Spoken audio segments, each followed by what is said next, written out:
give your story best I can. All right. So it starts with a backstory. So I'm gonna embarrass my wife. She's here, so I hope she's not gonna kill me. But so my backstory started. This is 15 years. We're gonna be married 15 years this summer, which is amazing. Is that cool? And so our first year after we got married, I had never had a job before. She was working to support me and her and everybody. Like, it was amazing. And after we first got married, we had a little bit of credit card debt we wrapped up, and we're like, we couldn't move forward because we were stuck. And so we sat down and we're like, we're gonna be successful, and like we want to have a home someday, and all the things we want to have kids someday. So we had to figure out how to get out of debt. And so this is a picture we took in the very first duplex we were renting, and it's a picture of her and me cutting up our credit cards. And look at how much of a dork I am. Can you imagine she married me? Like, it's pretty bad, huh?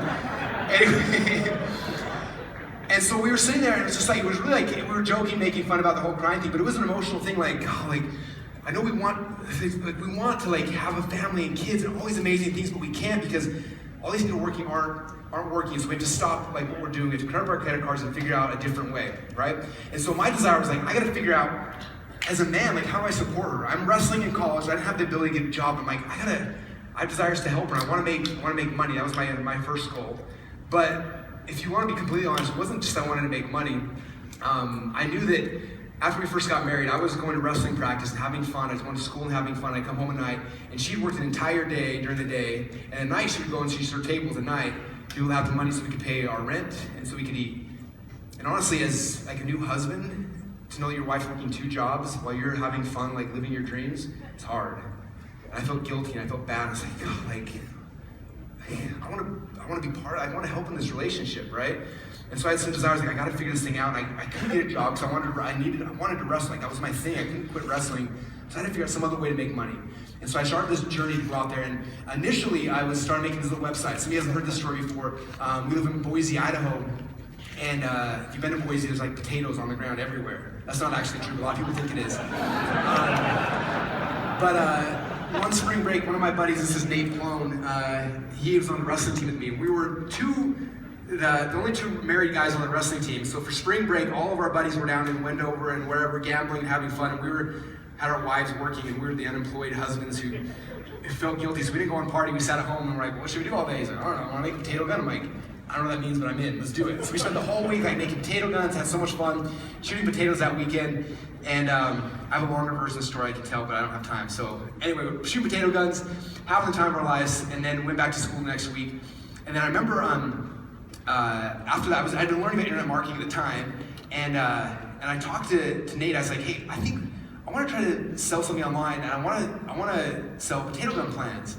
And I did some research, and I looked at the time, there were 18,000 searches a month for the keyword potato gun plans, and nobody was selling it. So I'm like, cool, I can sell potato gun plans, I'm gonna be a potato gun plan guy. So I talked to Nate, I convinced him to go and film a DVD with me, so we went out and we filmed the DVD. Last year at Film Hacking Live, I gave everybody, how many of you guys watched the DVD after you went home?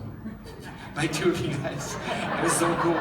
I was such a nerd. Anyway, so we built this thing, it was awesome, we were having some fun with it, and we started selling it, and then we hit this wall.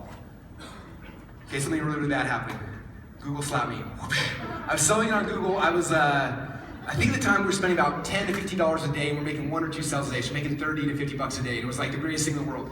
And all of a sudden Google slapped me. And it was like, it was done. I couldn't make any money anymore. And I was stuck in this vehicle. I'm like, well, I guess it was the .com bust. I missed the bubble, right? And I'm like, I gotta start paying attention to school again. Dang it. I was so mad, right? And then, I had this epiphany. In fact, it wasn't an epiphany. One of my friends called me. He was like, Russell, in the time he had a similar business to mine, he had a bunch of these little websites, and he was selling them. He said, look, all my websites stopped working because Google changed the algorithm and prices went up. He's like, I started doing this thing, I started adding upsells to my pages. He said that what I found about 20-30% of people bought the first product, started buying the upsell, and completely changed my business. I'm back on Google, we're making money again. I was like, are you serious? So I went back to my old potato gun DVD. I found a guy in northern Idaho who actually made potato guns and did a deal with him where he drop shipped potato guns to people who bought my plans, set up an upsell, had my very first upsell in place, and we started making money.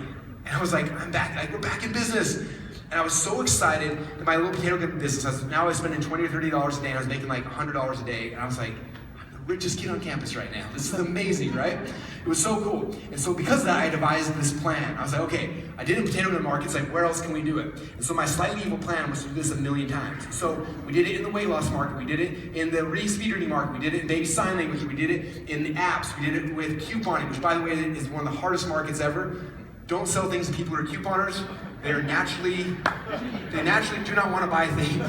We did a seminar, a couponing seminar, and we handed out $1 certificates for ranch dressing, and there were two 75-year-old women in the front seat fighting over coupons. I was like, they're not going to give us any money, they're fighting over dollar coupons. Anyway, horrible market. We actually figured out a way to make those guys buy, which was insanely cool. We tried it in network marketing, tried it in all sorts of places. It was amazing. We were launching funnel after funnel after funnel after funnel. In fact, we launched 12 new companies in 1 year. I thought it was so smart, but it was horrible. And so that's when I had this conflict. I realized, look, for me to keep launching these little funnels, like I have to have a designer, a programmer, a copywriter, and it'd be taking like 8 to 10 people. Like that was the problem. For me to get one little funnel live, I'd have an entire staff of people. It was costing me anywhere from $20,000 to $50,000 a month as it kept growing, and it got harder and harder and harder. We couldn't do it anymore. And luckily at that time I had this friend named Todd Dickerson, and he flew to Boise, and we were hanging out one day in front of a whiteboard, and he said, what if we create something so I can quit making you a new funnel every single week? I was like, is it really that bad? He's like, yeah, we do the same funnel every week. I don't want to do it anymore. What if we made this thing? We could make a website builder. We could just like have the templates and put things in place.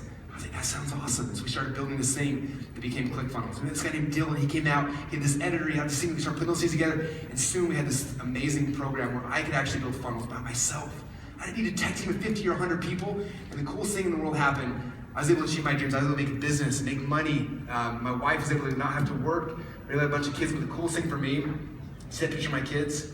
I gotta hang out with my kids now. My kids are building funnels with us. How cool is that? Like it's the most amazing experience in the world, and it's completely transformed my life. That is the Epiphany Bridge.